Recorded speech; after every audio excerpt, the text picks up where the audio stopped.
Hi friends, today we will start learning about vibronics. Since vibronics is born or derived out of radionics, we should know a little bit about radionics, what was the background of radionics, who found it. So then we come back to vibronics, how this development took place from radionics to vibronics.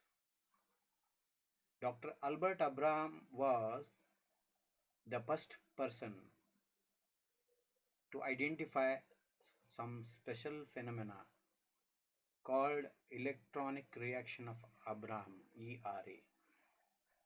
We'll talk about it, we'll know about it, but the Dr. Albert Abraham was a great scientist. I call him. He's a great doctor and a pathologist. He was called as a demonstrator of pathology, and he taught medicine for 14 years. You can read those lines. You can pause this video. You can read in detail. You'll come to know the greatness of Dr. Albert Abraham.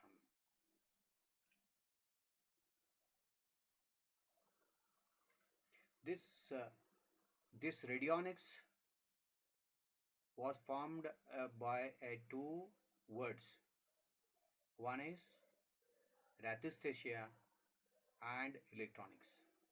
During the Abraham times, the percussion means just tapping the abdomen and testing the organs, or you can say dullness and hardness, or emptiness. These were the technique used during that time to diagnose. So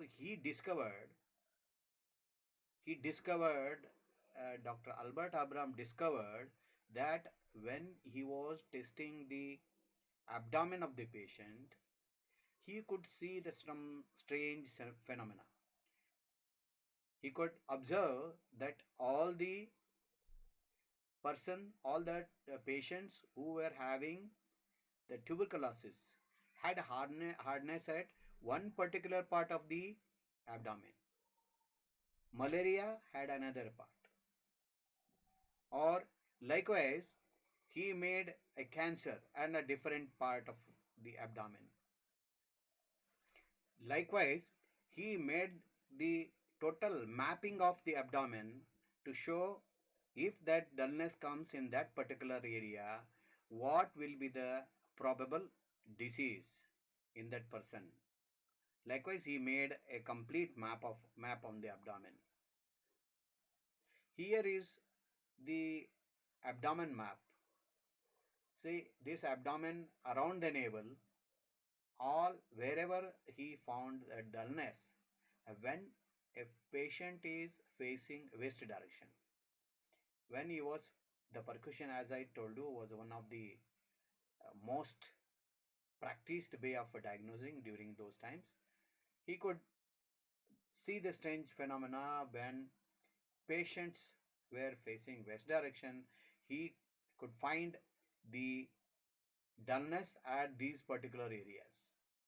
Say just above the navel, cancer, and here the one strange phenomena that mercury and syphilis both are showing dullness at the same place. So in homeopathy, we call mercury is a antisyphilitic, and you can see malaria, the dullness just below the navel, left side. Likewise, he made the total mapping of the abdomen. We can see through cursor, B. coli, malaria this area, and tuberculosis and this area, and pneumonia toxins this side, and here mercury, syphilis, and sarcomas, they are identified by a dullness at this particular area on the abdomen. Now The next challenge was how to diagnose a person who is totally sick, unable to stand facing west direction. Now,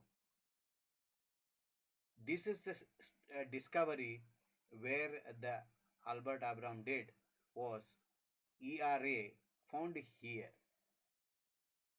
You notice that one patient is lying on the bed, patient lying on a bed, and there is a wire connected to his head, and that is taken through a rheostat, and that is given to the here you know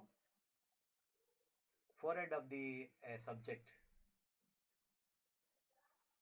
When the electrical connection is made from the patient to the subject, they have they noted the same dullness on the healthy person by having this wire connection from the diseased person to the healthy person.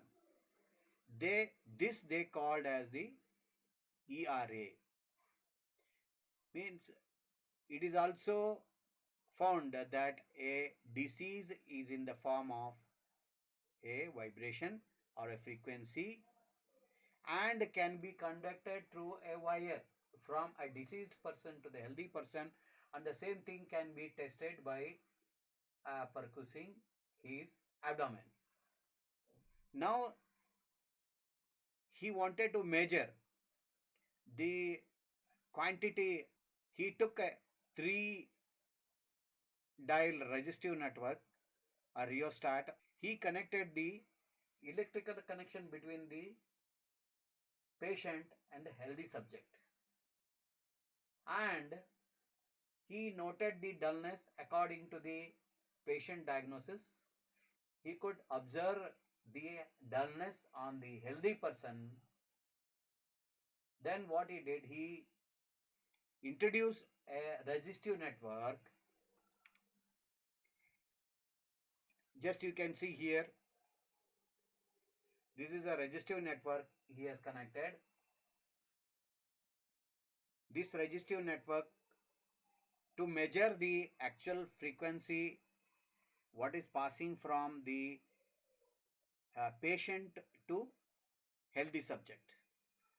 When he was dialing slowly from the 3 knobs, and at what time this particular dullness vanishes away, that is the reading for that particular disease.